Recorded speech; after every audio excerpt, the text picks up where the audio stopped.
Hello, welcome to Pivigo Profiles. My name is Doug Ward. I work in the sales and partnerships team here at Pivigo. This is a series about the power of science to data science, Pivigo's data science bootcamp, and what some of the 700 fellows are doing having graduated the program. I'm really pleased to be speaking to Tiziano, who's a data scientist at SWG. Who's in the S2DS class of 2019 and also holds a PhD in neuroscience. Hi, Tiziano. Hi there, Doug. Thanks for having me here. It's a pleasure. Likewise. Well, it's great to have you. To kick off, are you okay to talk a little bit about yourself and what you do at SWG? And then we'll get stuck into some kind of quick fire questions after. Let's go for it. Well, first of all, I have to correct you. At the moment, I'm not working for SWG anymore, but I'm still inside the headquarters of SWG because I'm working for a startup that we recently launched last week called Rachel. Very cool. It takes the name from the movie Blade Runner. I don't know if you've seen it. It's quite famous, of course. Yes, yeah. So it takes the name from one of the Blade Runner's replicants. The idea is that she doesn't know she's not human, but so actually she's like a made-up human. So the idea of the startup is to make a sort of connection with artificial intelligence, but to be more human into that context. You asked about my story. So I started working. I got into data science as a job last year. Like a month after I finished with S2DS. It was great. Before that, I studied psychology, applied cognitive psychology, more like the experimental thing, not the Freudian stuff. Yeah. And after that, I got into a PhD in cognitive neuroscience, as you mentioned, and that is where I started digging more deeply into like how to use machine learning models to predict specific answers based on brain states, neural activity and stuff like that. And it got crazier and crazier. I said, oh, I really like this stuff. I want to do more of this. So after that, got into like S2DS, met lots of people, got better in a lot of data science related things and business related stuff, economics and so on and so forth. Yeah. And after that, even before completing the PhD, I had already started negotiating with SWG, which is a company that is involved into, social and market research, all sorts of research. It's a research company. Cool. It's not academia anymore. Also because of my interest in staying in my hometown, actually. Because if you're into university, when you stay in academia after the PhD, it's quite likely that you're going to have to move somewhere else. But I was looking more into like finding a job here and develop in another directions. Very nice. Yeah. So awesome. Here we are. Yeah, absolutely. That sounds like a really interesting journey, especially all the stuff around Rachel and how you're creating her or something similar. Exactly. And then we are the androids. Yeah. Okay, cool. Let's get stuck in some of these quick fire questions then. I'll just go ready sequentially, and then we'll hit something in a bit more of a longer form. So, but do my answers have also to be quick fire answers or just quick fire questions? Medium fire answers are fine. I mean, realistically, the questions are probably medium as well. So. Okay, cool. I'm ready. So, what secret talents do you have? Secret talents. One of my secret talents, not too much of a secret, shooting. I'm good at shooting, but really? Don't worry. I've been training and competing in Olympic shooting with air rifles. It's an Olympic sport. It's not the most known sport in the Olympic Games, but that's what I've been doing like since 15 years ago, competing at regional, national, international, and as well Olympic level, but it was the Youth Olympics in Singapore. So let's say that's my... Yeah, I'll take that. I'll take Olympic level. but talent is only a small part of it. Yeah. You need lots of training, man. Yeah, no doubt, Yeah. no doubt. What languages do you speak? Italian, of course, Yeah. English. Then I could cheat and say that I speak 6 more languages because I also speak Croatian. And when you speak Croatian, you speak also Serbian, Bosnian, and Macedonian. But I would just say Croatian because I was born bilingual, trilingual. Yeah. Okay. And after that, I learned Spanish and German as well. But I need to, rehearse a bit the German part. Okay, so 4 languages, 4.5. Yeah. Or you could say 10. Exactly. Let's stick to 10. I speak Yeah, 10 okay. languages, man. Still, very cool, very impressive, very impressive. I mean, 4 was impressive enough. Yeah. What topic could you spend hours talking to me about? Honestly, none of them. I like jumping from topic to topic. Okay, great answer. Yeah. What irrational fears do you have? I would say there's no specific fear. I'm more of a superstitious person. Like, do not walk under stairs. Do not open an umbrella inside. Yeah. Do not do things that you shouldn't do, otherwise they will bring you bad luck. Yeah. But it's not that I cannot live when doing that. It's just I try to avoid them. Yeah, makes sense. Yeah. If you could predict anything with data science, what would you like to know? What would you predict? I don't know. I was thinking about that. I think in this period, maybe political preferences. I think it's a hot topic. Also because working with social data, it's one of the cool things to try to predict, and also quite complicated. I think it's interesting. Yeah, that would be very interesting for sure. Obviously, apart from your current role, what would your dream job be? Playing music, writing music, writing songs, singing, recording. That's what I like doing in my free time. What sort of music? All sorts of music. Indie rock. Well, lately I've been listening a lot to like vaporwave.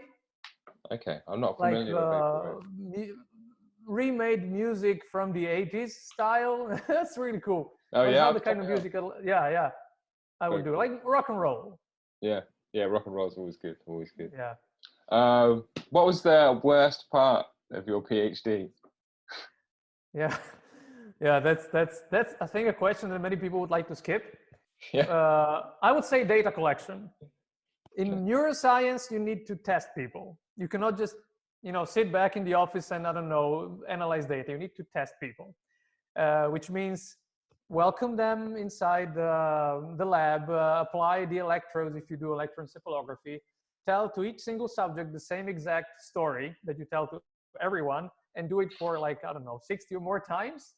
At the beginning it's cool, it's nice, but then after a couple, 10 subjects, it's like, when is this going to end, man? Yeah.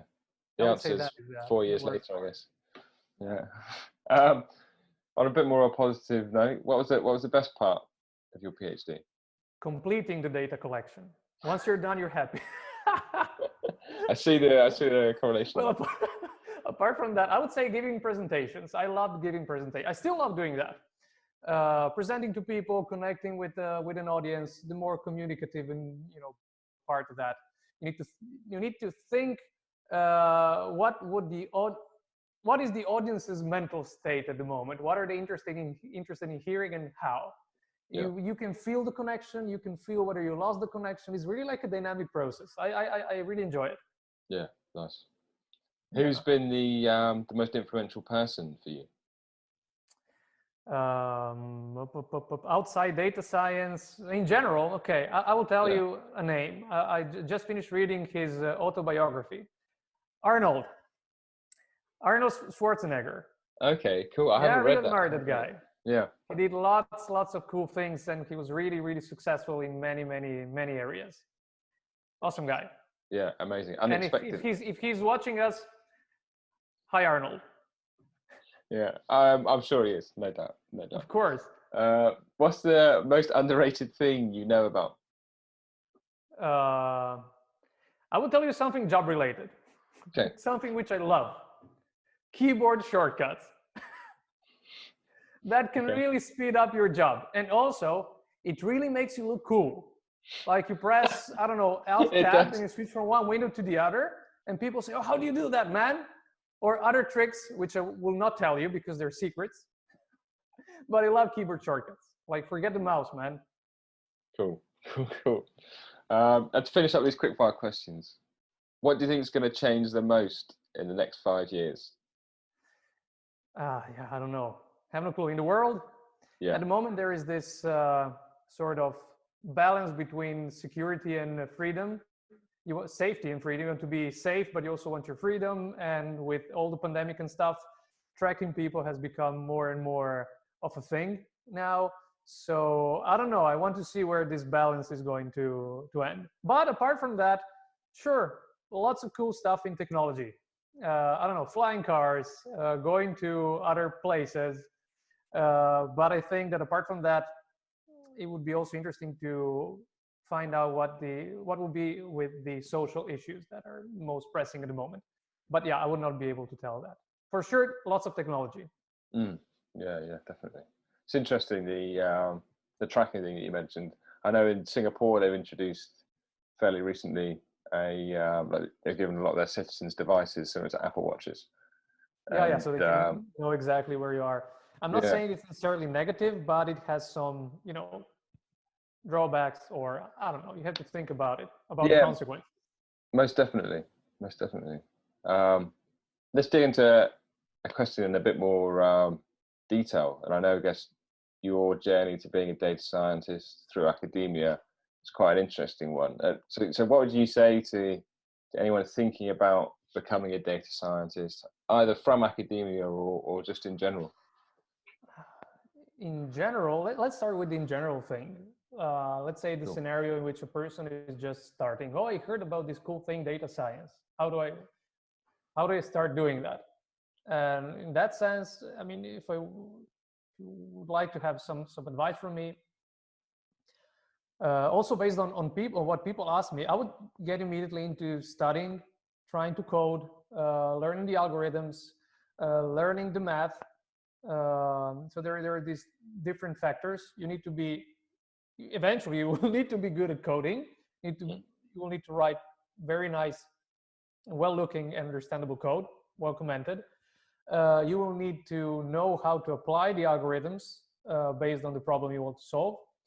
And it would be very advisable that you know some of the math behind it.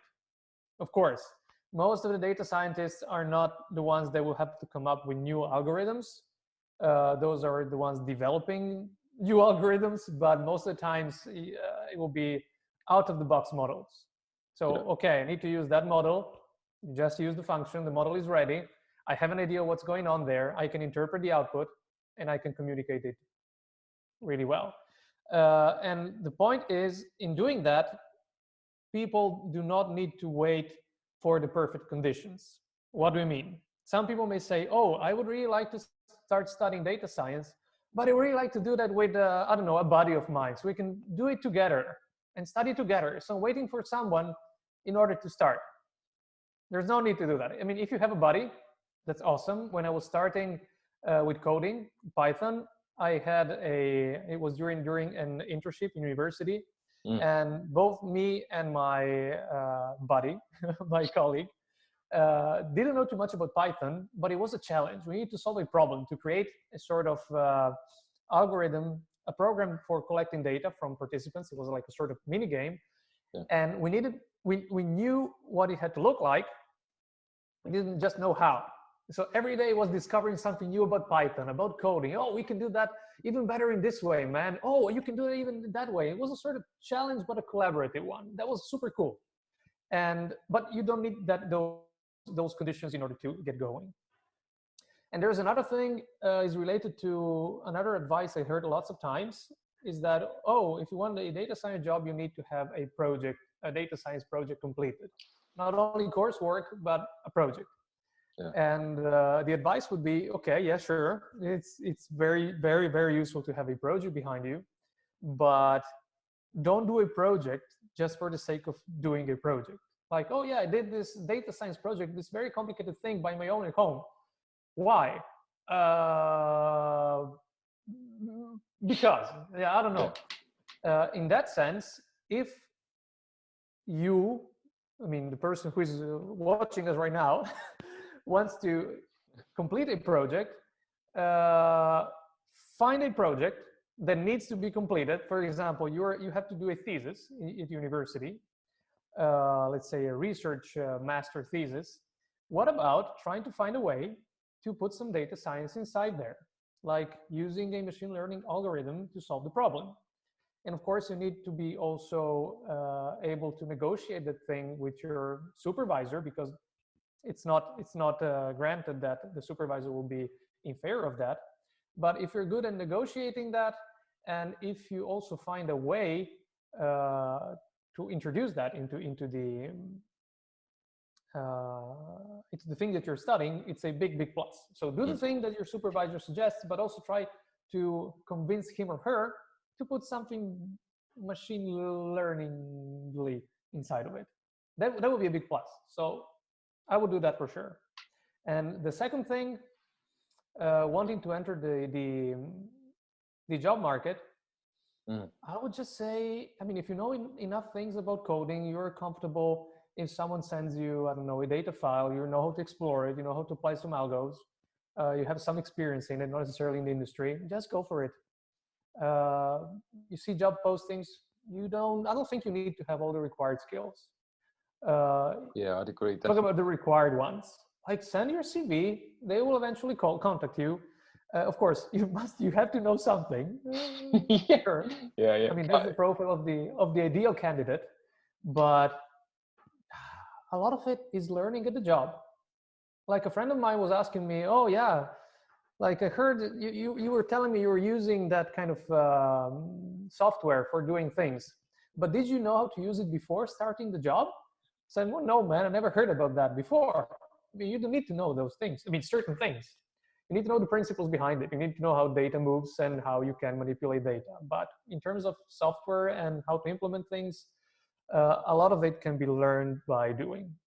And learning by doing, at least for me, but I think also in general, is the best way to learn. I hope this answers your question.